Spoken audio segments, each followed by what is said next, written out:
With a solid 2 years under my belt as a Walmart employee, I've come to know the store's rhythms and quirks like the back of my hand. Little did I know, as a young woman, that the arrival of a new employee would shroud my experience in a cloud of unease and fear, unveiling a nightmarish reality I never could have anticipated. The store hummed with activity during the day, but as the sun dipped below the horizon, a stillness descended, transforming the familiar aisles into a labyrinth of shadows. I had settled into my routine, but that equilibrium was about to shatter with the arrival of a new employee, Lucas. Lucas's demeanor was odd from the start. His eyes held an unsettling intensity, and his smile seemed to conceal something sinister beneath the surface. He rarely spoke, preferring to observe the store and its occupants with an almost predatory focus. His presence seemed to cast a chilling aura over the atmosphere, making even mundane tasks feel unsettling. During my first shift with Lucas, I couldn't shake off the feeling that his gaze lingered on me longer than necessary. As I attended to customers, I would catch his eyes on me, his smile never quite reaching his eyes. The interactions left me feeling exposed, as if he could see through to something hidden beneath my exterior. The unease grew with each passing day. Lucas's shift patterns seemed to align with mine, and I found myself dreading our overlapping hours. When I was alone, I would hear his footsteps echoing in the distance, as if he were always lurking nearby. The air seemed to thicken with tension, making every breath feel heavy. One evening, while I was in the break room, I overheard a conversation between Lucas and another employee. Their hushed tones made it difficult to make out the words, but the intensity of their exchange sent shivers down my spine. It was as if they were discussing something forbidden, something beyond the scope of my understanding. Despite my discomfort, I tried to chalk it up to my own paranoia. But as the weeks went on, Lucas's behavior became increasingly unsettling. He would appear unexpectedly, standing just out of sight, observing me with an intensity that sent chills down my spine. The few words he did speak were cryptic, carrying an air of foreboding. One night, as I was restocking shelves, I turned to find Lucas standing at the end of the aisle, his gaze fixed on me. My heart raced, and I mustered the courage to ask, "Can I help you with something?" He didn't respond, his silence stretching into an uncomfortable eternity. With a nervous smile, I turned away, but his presence seemed to linger even after he disappeared from view. The turning point came during a late-night inventory session. The store was almost empty, the only sounds being the soft shuffle of products and the occasional beep of the scanners. I was engrossed in my work when I felt a sudden chill, as if the temperature had dropped in an instant. I looked up, and there he was, Lucas standing just a few feet away. My heart pounded in my chest as I met his gaze.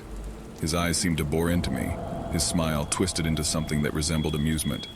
My voice trembled as I stammered, "What are you doing here?" He didn't answer, but his lips curled into a malevolent grin. It was a look that spoke of intentions I couldn't comprehend. Fear propelled me to abandon my work and rush to the nearest exit. My footsteps echoed through the store as I fled, the feeling of Lucas's gaze burning into my back. As I burst through the doors into the cool night air, I glanced back, half expecting him to follow, but the store remained empty and still.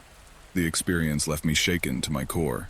I confided in a coworker about Lucas's eerie behavior, but they brushed it off as a misunderstanding. However, the memories of his sinister presence remained etched in my mind, a reminder that sometimes the scariest monsters aren't supernatural. They're the darkness that can reside within the human soul. In the aftermath, I left my job at Walmart, unable to escape the lingering sense of dread that Lucas had imprinted on me. The store, once a place of routine, had become a theater of fear by the presence of one individual. The fluorescent lights cast a sterile glow over the Walmart aisles as I navigated my shopping list. It was just another routine trip to stock up on essentials, or so I thought. With each item I placed in my cart, the familiarity of the surroundings gave me a false sense of security. As I reached the end of an aisle, I noticed a man standing near the entrance, his gaze fixed on me. His unkempt appearance and unsettling smile sent a shiver down my spine, but I brushed off the unease, chalking it up to paranoia. I continued my shopping, hoping to put distance between us. However, with each turn, I realized that the man was always nearby, seemingly observing my every move.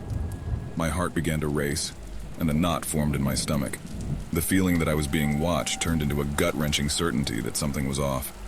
I picked up my pace, hoping to reach the checkout and escape his gaze.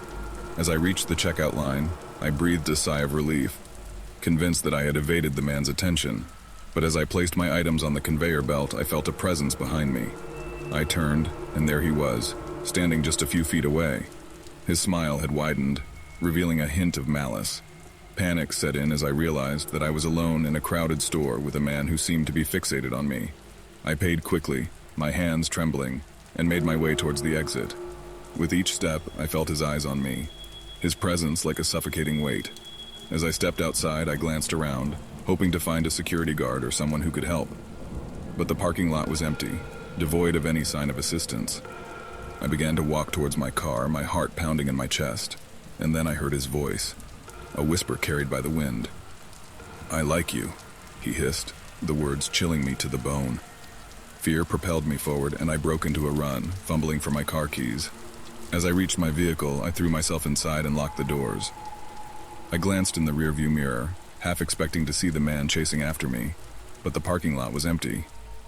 With shaking hands, I started the engine and drove away from Walmart, the feeling of terror and vulnerability gnawing at me. The experience served as a haunting reminder that danger can lurk in the most unexpected places, and that sometimes the line between safety and peril can blur in an instant. As a college student striving to make ends meet, I took up a job as a cashier on the night shift at Walmart. What seemed like a simple solution to earn some extra income turned into an unsettling experience that left me questioning my senses and the boundaries of reality. The night shift at Walmart was a different world altogether. The once frenetic store transformed into an eerily quiet space, lit by the harsh glare of fluorescent lights. Interactions with customers were infrequent, and the monotony was broken only by the beep of the scanner and the soft rustle of items being bagged. The strangeness began with minor occurrences that I initially brushed off as tiredness. Out of the corner of my eye, I would catch fleeting movements, as if someone was approaching my checkout counter. But whenever I turned to greet them, the space remained empty, devoid of any customers or colleagues. As the nights wore on, the sense of being watched intensified. The silence, punctuated only by the hum of the lights, seemed to amplify every noise. The aisles, once bustling, now appeared vast and eerie, their stillness broken only by the occasional shuffle of products being restocked. Every so often, I would experience inexplicable sensations. A sudden drop in temperature, a rustling sound from an unseen source. These occurrences would send a shiver down my spine. While I managed to attribute some of these incidents to the peculiarities of an old building, others defied explanation. One night, as I focused on scanning items at my checkout counter, a strange feeling washed over me. It was as if an unseen presence had entered the space. I looked up, fully expecting to see a customer, but there was no one in sight. The feeling of being observed was so palpable that I couldn't shake it off. My co-workers shared similar stories of feeling a strange energy on the night shift, as if the store held secrets that only revealed themselves after dark. It was easy to dismiss these experiences as fatigue-induced paranoia, but as more people spoke up, I realized that something unusual was indeed happening. Perhaps the most unsettling occurrence happened when I was attending to a customer. Out of the corner of my eye, I saw an empty shopping cart start to move. It rolled slowly down the aisle, as if guided by some unseen force.